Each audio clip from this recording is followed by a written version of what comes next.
ഈ വർഷത്തെ നമ്മുടെ ആദ്യത്തെ വീഡിയോയാണ് 2025 പുതുവർഷം തുടക്കമാക്കാൻ മധുരം തന്നെ ആയാലോ. അപ്പോൾ ഒരു സ്പെഷ്യൽ കേക്ക് തന്നെ ആയിക്കോട്ടെ എന്ന് വിചാരിച്ച് ഇതൊരു ഗോൾഡൻ ഫ്രൂട്ട് കേക്കാണ്. സ്കിപ്പ് ചെയ്യാതെ ഫുള്ള് കാണണം. ഇഷ്ടപ്പെട്ടാൽ ഉടനെ താമസിക്കുന്നില്ല, നേരെ വീഡിയോയിലേക്ക് പോകും.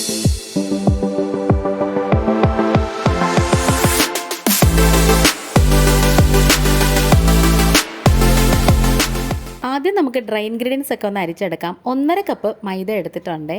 ഇനി നമുക്കിതിലേക്ക് വേണ്ടത് 1.5 ടീസ്പൂണ് ബേക്കിംഗ് പൗഡറാണ്. ബേക്കിംഗ് സോഡ ഇല്ല, ബേക്കിംഗ് പൗഡറാണ്. ഇനി ഉണ്ടല്ലോ നമുക്കിത് ജസ്റ്റ് ഒന്ന് അരിച്ചെടുക്കണം. ഇതിപ്പം മാവ് ഇങ്ങനെ അരിപ്പയിൽ നിറഞ്ഞിരിക്കുകയാണ്, അതുകൊണ്ട് ജസ്റ്റ് ഇങ്ങനെ ഒന്ന് തട്ടി കൊടുക്കാമെന്ന് വിചാരിച്ചേ.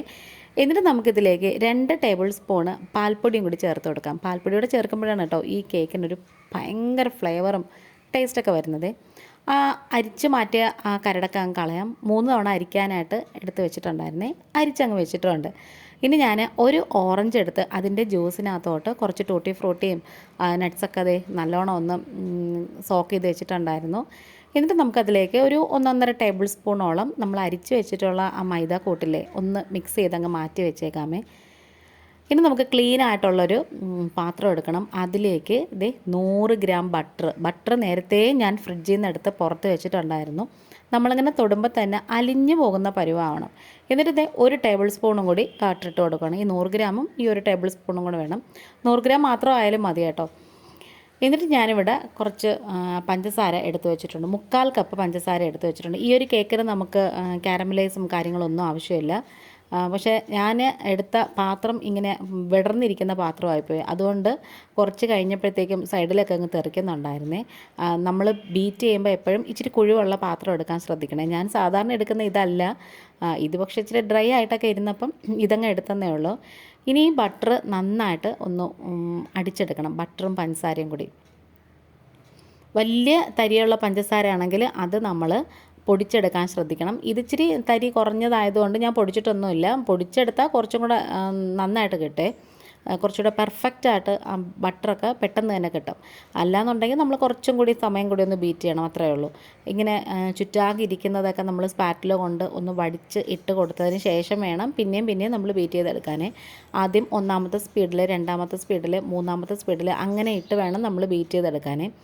ഇങ്ങനെ ബീറ്റ് ചെയ്തെടുക്കുമ്പോഴാണ് ആ ബട്ടറും ആ പഞ്ചസാരയും കൂടി നന്നായിട്ട് ഇങ്ങനെ മെൽറ്റായിട്ട് വന്നിട്ട് നല്ലൊരു ക്രീമി ടെക്സ്ചർ ആവും. ഇനി ഞാൻ 3 മുട്ട എടുത്ത് വെച്ചിട്ടുണ്ട്. നമുക്ക് 3 മുട്ടയും കൂടെ ഒരുമിച്ചിട്ട് കൊടുക്കേണ്ട, ഓരോ മുട്ട വീതം നമുക്ക് ഇട്ട് കൊടുക്കാനേ. അപ്പോൾ ഇതിന് മുമ്പ് നമ്മളൊരു പ്ലം കേക്കിൻ്റെ വീഡിയോ ഇട്ടിട്ടുണ്ടായിരുന്നു. അത് 1.2 കേക്ക് മുകളിലൊക്കെ ആയിട്ടുണ്ട്. അത് കാണാത്തവരുണ്ടെങ്കിൽ ഒന്ന് പോയി കണ്ട് ഇഷ്ടപ്പെട്ടെങ്കിൽ സപ്പോർട്ട് ചെയ്യണം. അങ്ങനത്തെ നമ്മൾ ഓരോ മുട്ട വീതം ഇട്ട് കൊടുത്തിട്ട് ഇത് നന്നായിട്ട് നല്ല ക്രീമി ടെക്സ്ചറിൽ ബീറ്റ് ചെയ്തെടുക്കുവാണ്. അപ്പോൾ കേക്ക് ചെയ്യുന്നത് ബുദ്ധിമുട്ടായിട്ടുള്ളൊരു പണിയായിട്ട് തോന്നുമെങ്കിലും പക്ഷെ നമ്മൾ സ്വന്തമായിട്ടൊരു കേക്ക് ചെയ്ത് അതെല്ലാവരും കഴിക്കുമ്പോൾ ഉണ്ടല്ലോ ഭയങ്കര ഒരു സന്തോഷം നമുക്ക് തോന്നുന്നത്. ഇനി നമുക്കിതിലേക്ക് 1.5 ടീസ്പൂണോളം വാനില എസൻസും പിന്നെ 1 ടീസ്പൂണ് ബട്ടർ എസൻസും 1 നുള്ളു ഉപ്പും കൂടി ചേർത്ത് കൊടുക്കാം. മിൽക്ക് എസൻസൊക്കെ നിങ്ങളുടെ കയ്യിലുണ്ടെങ്കിൽ ഒഴിച്ച് കൊടുക്കാം. പിന്നെ ഈ ഒരു കേക്കിന് പാലിൻ്റെ ആവശ്യമില്ല കേട്ടോ. ഇനി നമുക്കിതിലേക്ക് ഇട്ട് കൊടുക്കേണ്ടത് മൈദയാണ്. നമ്മൾ അരിച്ച് മാറ്റി വെച്ചിട്ടുള്ള ആ മൈദയില്ലേ, ആ കൂട്ടാണ്. അപ്പോൾ നമ്മൾ ശരിക്കും പറഞ്ഞാൽ ഇതേപോലെ ബീറ്റർ 1ാമത്തെ സ്പീഡിലിട്ടിട്ട് നമ്മൾ അതുകൊണ്ട് തന്നെ ഇങ്ങനെ മിക്സ് ചെയ്ത് എടുക്കുന്നതാണ് നല്ലത്. നമ്മളല്ലാതെ കൈ കൊണ്ട് സ്പാറ്റില കൊണ്ടൊക്കെ ചെയ്യുന്നെങ്കിൽ നല്ല പെർഫെക്റ്റായിട്ട് കിട്ടത്തില്ല. ഇത് 1ാമത്തെ സ്പീഡിലിടാവേ, സ്പീഡ് കൂട്ടരുത്. ഇനി നന്നായിട്ടിങ്ങനെ ഒന്ന് ബീറ്റ് ചെയ്തെടുക്കണം. അതുപോലെ തന്നെ ഇന്ന് നമ്മൾ കേക്ക് ഉണ്ടാക്കാൻ പോകുന്നത് ഉരുളി ഓവനിലൊന്നും മണലിട്ട് ഒന്നുമല്ല, ഓവനിലാണേ.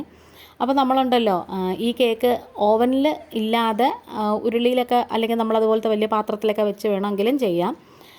അപ്പോൾ അങ്ങനെ ചെയ്യണമെന്ന് ആഗ്രഹമുള്ളവർക്ക് അങ്ങനെ ചെയ്യാം. പക്ഷേ ഇതിപ്പോൾ ഞാൻ ഇങ്ങനെ ഓവനിലാണ് ചെയ്യുന്നത് കേട്ടോ. ഇനി നമ്മൾ എടുത്ത് വെച്ചിട്ടുള്ള ആ ഫ്രൂട്ട്സും സംഭവങ്ങളൊക്കെ ഇല്ലേ, അതും കൂടി ഇതിലേക്ക് അങ്ങോട്ട് കൊടുത്തിട്ട് ഇനി നമുക്ക് സ്പാറ്റില കൊണ്ടൊന്ന് മിക്സ് ചെയ്താൽ മതി.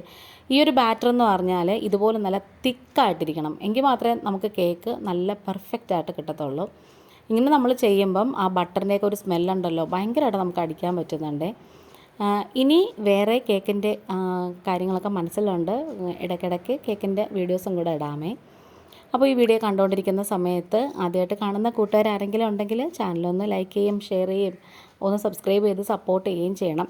നേരത്തെ തന്നെ ഞാൻ 8 ഇഞ്ചിൻ്റെ കേക്ക് ടിന്നെടുത്ത് അതിൽ ബട്ടറൊക്കെ സ്പ്രെഡ് ചെയ്തു. പിന്നെ ഇതേപോലെ ബട്ടർ പേപ്പർ വെച്ച് കൊടുത്തു. അതിൻ്റെ മുകളിലും കുറച്ച് ബട്ടറൊക്കെ സ്പ്രെഡ് ചെയ്തിട്ട് വെച്ചിട്ടുണ്ടായിരുന്നു. നമ്മൾ കേക്ക് ചെയ്യുന്നതിന് മുമ്പ് ഫസ്റ്റ് ചെയ്യേണ്ട ഒരു സ്റ്റെപ്പാണ് അത്. ഇനി നമ്മൾ ബാറ്റർ ഫുള്ള് ഇതിലേക്ക് അങ്ങ് ഒഴിച്ച് കൊടുത്തിട്ട് നന്നായിട്ടൊന്ന് ടാപ്പ് ചെയ്തെടുക്കണം. എന്നിട്ട് അതിൻ്റെ മുകളിലേക്ക് കുറച്ച് നട്ട്സും ടൂട്ടി ഫ്രൂട്ടിയും ഉണക്കമുന്തിരിയൊക്കെ അത് അവരവരുടെ മനോധർമ്മം അനുസരിച്ച് ഇട്ട് കൊടുക്കാം. അപ്പോൾ ഇനി വരാൻ പോകുന്ന വർഷം എല്ലാവർക്കും, എൻ്റെ വ്യൂവേഴ്സിന് എല്ലാവർക്കും ഐശ്വര്യത്തിൻ്റെയും ഒക്കെ സമ്പൽ സമൃദ്ധിയുടെയും ആയിരിക്കട്ടെ എന്ന് ഞാൻ പ്രാർത്ഥിക്കുകയാണ്. എൻ്റെയും കുടുംബത്തിൻ്റെയും പിന്നെ വിശ്വാസം ഉണ്ട് നിങ്ങളുടെ കൂടെ. ഇന്നതേ ഞാൻ ഓവൻ അപ്പോഴത്തേക്കും 150 ഡിഗ്രിയിൽ പ്രീഹീറ്റ് ചെയ്തിട്ട് ഒരു 45 മിനിറ്റാണ് കേക്ക് ബേക്ക് ചെയ്തെടുത്തത്. ഓരോ ഓവൻ്റെയും ചൂട് ഓരോ തരത്തിലാണ്. ഞാൻ 170 150 കേക്ക് ബേക്ക് ചെയ്തിട്ടുണ്ടെങ്കിൽ ആ ബേക്ക് എനിക്ക് കരിഞ്ഞായിരിക്കും കിട്ടുന്നത്. പക്ഷേ 150 ചെയ്യുമ്പോഴാണ് കേട്ടോ ഇതേപോലെ എനിക്ക് പെർഫെക്റ്റായിട്ട് കിട്ടുന്നത്. അപ്പോൾ നമ്മുടെ ഗോൾഡൻ ടൂട്ടി ഫ്രൂട്ടി, അതായത് ഫ്രൂട്ട് കേക്ക് ഇവിടെ റെഡി ആയിട്ടുണ്ട്. കേക്ക് ചൂടാറുന്നതിന് മുമ്പേ തന്നെ ഇവിടെ വൈകുന്നേരം അങ്ങ് മുറിച്ച് കേട്ടോ. കാരണം മക്കളൊക്കെ സ്കൂളിൽ നിന്നും കോളേജിൽ നിന്നൊക്കെ വന്നപ്പം അപ്പം തന്നെ അവർക്ക് കേക്ക് കട്ട് ചെയ്യണമെന്നും പറഞ്ഞ് നിർബന്ധമായിരുന്നേ. അങ്ങനെ ഞാൻ പറഞ്ഞു, പക്ഷേ എപ്പോഴും നമ്മൾ കേക്ക് ചെയ്യുമ്പം അടുത്ത ദിവസം കഴിക്കുമ്പോഴാണ് അതിൻ്റെ ഒരു ടേസ്റ്റ് വരുന്നതെന്ന്. പക്ഷേ ശരിക്കും പറഞ്ഞാൽ നല്ല അടിപൊളി കേക്കായിരുന്നു. ആ ബട്ടറിൻ്റെയൊക്കെ ഒരു സ്മെല്ലെന്ന് പറഞ്ഞാൽ സൂപ്പറായിരുന്നു കേട്ടോ. അതുപോലെ തന്നെ ഭയങ്കര സോഫ്റ്റും ആയിരുന്നേ. അപ്പോൾ ഈ കേക്ക് ഒന്ന് ട്രൈ ചെയ്ത് നോക്കിയിട്ട് ഫീഡ്ബാക്ക് കമൻറ്റായിട്ടൊന്ന് അറിയിക്കണം. നിങ്ങൾ ഈ തരുന്ന ഇൻസ്പിറേഷനാണ് കേട്ടോ എനിക്ക് ഏറ്റവും വലുത്. അപ്പോൾ നമ്മുടെ വീഡിയോ വൈൻഡപ്പ് ചെയ്യാറായി. വീണ്ടും തന്നെ വേറൊരു വീഡിയോ ആയിട്ട് വേഗം വരാം. ഇന്നിപ്പോൾ ഇത്രയേ ഉള്ളൂ. Thanks for watching.